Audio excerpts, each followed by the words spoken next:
And we're going to continue with the Wolves of Willoughby Chase, Chapter 5. Miss Slycarp showed up in one of Bonnie's mother's dresses. Bonnie was very upset and spilled ink on Miss Slycarp, who promptly locked her in a closet. Sylvia ran away to find Miss Slycarp in a new clean dress, which also belonged to Lady Green, Bonnie's mother, dismissing all of the servants and sending them out into the snowstorm. Pattern has hidden. James is the only servant left on the staff. Pattern told Sylvia where to get keys to unlock Bonnie from the cupboard. They are out, and we will pick up from there. The blue velvet curtain behind which the children stood. The blue velvet curtains behind which the children stood were pounced all over with tiny crystal discs encircled with seed pearls. The little discs formed miniature windows, and, setting her eye to one, Bonnie could see that James's good-natured face wore a sullen expression, which he was attempting to twist into an evil leer. "First you must take out and crate all those toys. Put them into packing cases. They are to be sent away and sold. It is ridiculous to keep this amount of gaudy rubbish for the amusement of 2 children.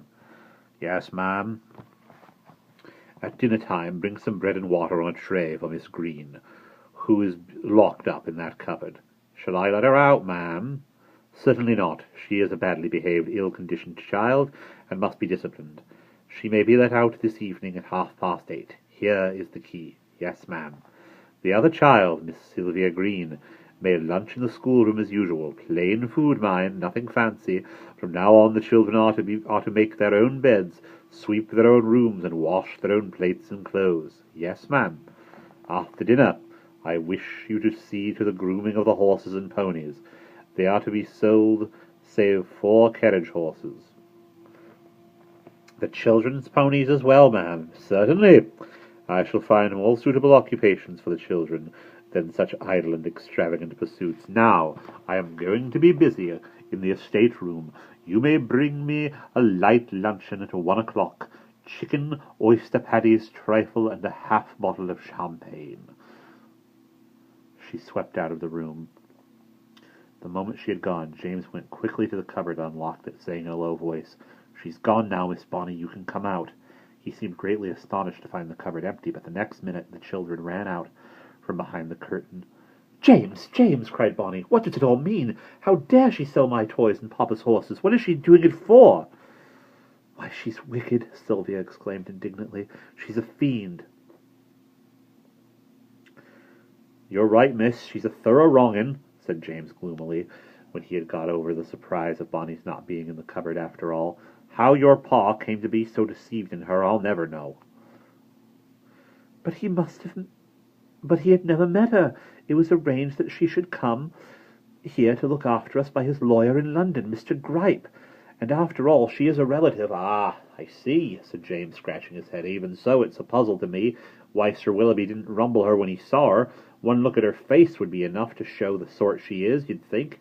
But I suppose he was worried over her ladyship."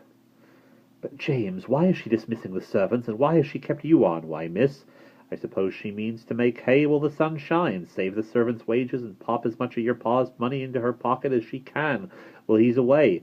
Then before he comes back, I suppose she'll be off. She's kept on 3 or 4 servants, just to look after her, like. The worst is, she's kept on all the untrustworthy ones. Grouch, the keeper, and Marl, the steward, that Sir Willoughby was giving another chance after he was caught pilfering, and Prout, the undergroom that drinks. I dare say she liked the looks of their knavish faces. I saw how it was going, so I tried to make myself look as hang-dog and sullen as I could, and the trick worked. She kept me on too. I couldn't bear to think of you, Miss Bonnie, and Miss Sylvia being left all alone in the house with that harpy and such a pack of thieves. Poor Pattern had to go, and a mighty taking. She was. But she hasn't gone far, Bonnie told him, and explained about the scheme to meet in the little blue powder room. James's face broke into a slow grin. "I might ha' known she wouldn't be driven off so easily," he said. "Well, we'll have a proper old council then, and decide what to do. In the meantime, we'd better be getting on with packing up these things, Miss Bonnie, or I shall lose my place and not be able to help you." Pack up my toys? But you can't, exclaimed Bonnie, in grief and horror, looking at her treasured things. Couldn't you hide them away in one of the attics? Can't be, Miss Bonnie dear. She's going through 'em. Well, they're in the boxes. I could save out a few, though I dare say, James said pityingly. Half distracted, Bonnie looked among her toys, trying to decide which she could bear to part with. Dolphus must go, for he would be missed, and so must the doll's house, and the bigger dolls. But she saved Conchita, her favorite, and an ivory paint box as big as a tea tray, and the skates and some of the beautiful clothes from the doll's house, while Sylvia mournfully sorted out the most interesting-looking and beautifully illustrated books from a large bookcase. Oh, and I must keep my little writing desk, James, for I mean to write Papa this very day, and tell him how wicked Miss Slycop is. Then he'll soon come home. I'll put the desk in the attic for you, miss, promised James, but it's no use writing your papa. Rather write to Mr. Gripe. Why, James? Why, your papa's at sea now. His ship won't reach a port for 3 months. Oh, dear, nor it will, said Bonnie sadly. And I don't know Mr. Gripe's address in London. What shall I do? For we can't endure this dreadfulness for 3 months. And then it would be another 3 months before Papa could come home, even supposing Mamma was well again. Just then they heard Miss Slycarp's step approaching once more, and her voice calling, James, come here, I need your help to move a heavy deed box.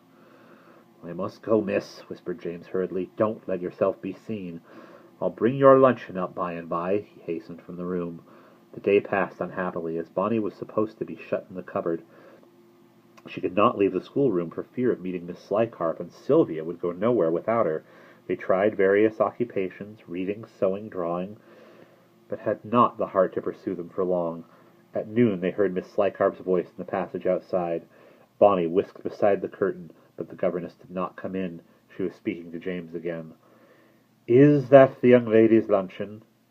This is the bread and water for Miss Green, ma'am, he answered respectfully. I'll fetch Miss Sylvia's tray when they've taken this in. She's not to come out of the cupboard and eat it, mind. No, ma'am. He appeared, grinning broadly, planked a dry-looking loaf and a jug of water on the table, and then whispered, Don't touch it, Miss Bonnie. Just as soon as the old cat's out of the way, I'll bring something better. And sure enough, 10 minutes later he returned, carrying a tray covered with a cloth which, when taken off, revealed 2 dear little roast partridges with a bread sauce, and a red currant jelly and vegetables. You'll not starve while I'm here to see after you, he whispered. The children ate hungrily, and later James came back with a dish of trifle, and took away the meat dishes, carefully covering them again with the cloth before venturing into the corridor. I wish I knew where the secret passage came out, he murmured. Porson, the old steward, always used to say there was a sliding panel in this room, and a passage that led down to the dairy. With that she-dragon on the prowl, it would be rare and useful to have a secret way into here. You might have a bit of a search for it, Miss Bonnie. We'll begin at once, exclaimed Bonnie. It will be something to pass the time. The moment James had taken away the pudding plates, they began testing the walls for hidden springs. You start by the door, Sylvia, and I'll begin at the fireplace, and we'll each do 2 sides of the room, Bonnie suggested. It was a big room, its walls covered in white linen fold paneling, decorated with carved garlands of roses painted blue. The children carefully pushed, pulled, and pressed each wooden rose, without result. An hour, 2 hours went by, and they were becoming disheartened and beginning to feel that the story of the secret passage must have been merely an idle tale, when Sylvia suggested, We haven't tried the fireplace, Bonnie. Do you suppose it's possible that part of the mantelpiece could be false? Clever girl, said Bonnie, giving her a hug. Let us try it at once. The mantel was large and beautifully carved from some foreign stone, and a grey, satiny surface. It extended for several feet on either side of the fireplace to form 2 wide panels, in which were carved deer with elaborate branching antlers. The children ran to these and began fingering the antlers and trying to move them. Suddenly Sylvia gave an exclamation. As she pushed the deer's head to one side, the whole panel slid away into the wall, leaving a dark aperture like a low, narrow doorway. You found it, breathed Bonnie. Oh, what fun this is! Let us go at once and see where it leads. Sylvia, you are the cleverest creature in the world, and I do not know what I should have done if you had not been here to keep me company. I could not have borne it." She was about to dart into the hole, when the more prudent Sylvia said, "Should we not take lighted candles? I have heard that the air of this kind of disused passage is sometimes very foul and will put out a flame. If we had candles, we should be warned in time." "Very true, I did not think." Bonnie ran into a cupboard which held wax tapers in long silver holders and brought 2 each, which they kindled at the fire. Then they slipped cautiously through the narrow opening, Bonnie leading the way. "We had better shut the panel behind us," she said. "Only imagine if Miss Slycop should come into the schoolroom and find it open." "What if we cannot open it again from the inside?" "Perhaps it will be possible to leave it just a crack." Unfortunately, the panel proved to be on some sort of spring. As soon as Sylvia touched it, it rolled smoothly shut. A small plaster knob seemed intended to open it from the inside, but when Bonnie rather impatiently pressed this, it crumbled away in her hand. "How vexatious!" she said. Sylvia was alarmed at the thought that they might have immured themselves for life, but Bonnie whispered stoutly, "Never mind. The passage must come out somewhere, and if we are shut up, at least it shall be no worse than being shut up by Miss Slycop." They tiptoed along through the thick, shuffling dust. The passage was exceedingly narrow, and presently led them down a flight of steep steps. It was not pitch dark. Here and there a tiny hole let in a glimmer of daylight, and placing her eye to these holes, Bonnie was able to discover their whereabouts. "Now we are behind the great hall. I can see the coats of arms. This is the silver-gilt ante-room. Now we are looking into the armory. Those are gun barrels. Imagine this passage having been here all this time, and my never knowing of it. Oh, how I wish Papa and Mamma were at home. What famous times we should have jumping out and surprising them. And we should discover a whole lot of secrets by overhearing people's private conversations." "Would that be honourable?"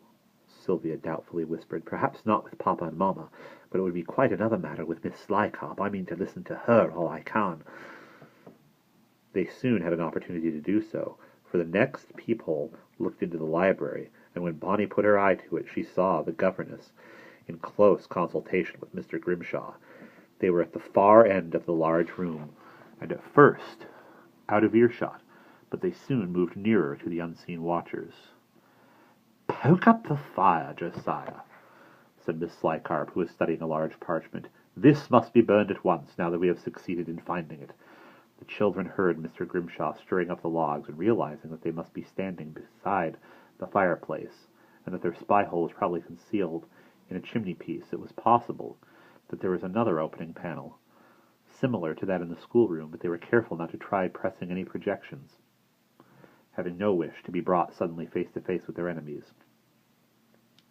"Take the bellows and blow it into a blaze," Miss Slycop said. She was reading the document carefully. "What a good thing Sir Willoughby was careless enough to leave his will at home instead of keeping it with Mr. Gripe. It has saved us a deal of trouble." "Indeed, yes," said Mr. Grimshaw comfortably. "And is it as you thought? Does he leave everything to the child?" "Almost everything," she read with compressed lips. "There is a legacy of £20,000 a year to his niece, a few hundred to me in gratitude for my services, pah! And some trifling bequests to servants. Mention, too, of his sister Jane, my distant cousin. Is she likely to come poking her nose in and being troublesome?" "Not a fear of it," Mr. Grimshaw answered. "I made inquiries about her when I was in London. She is extremely elderly and unworldly. Moreover, she is frail and unlikely to last long. She will never interfere with our management of the estate." "Excellent. I will burn this will, then. There on the fire it goes. And you must set to work at once to forge another, leaving everything to me. Have you practiced the signature sufficiently?" "I could do it with my left hand," Mr. Grimshaw said. "I have copied it from every document in this room." He drew a chair to the table at a little distance, pulled a piece of parchment toward him, and began slowly and carefully writing on it. Miss Slycop, meanwhile, was tearing up and burning a great many other documents. "The more confusion his affairs can be found in, the better," she observed. "It will give us the more time to make our plans." And there we will pause.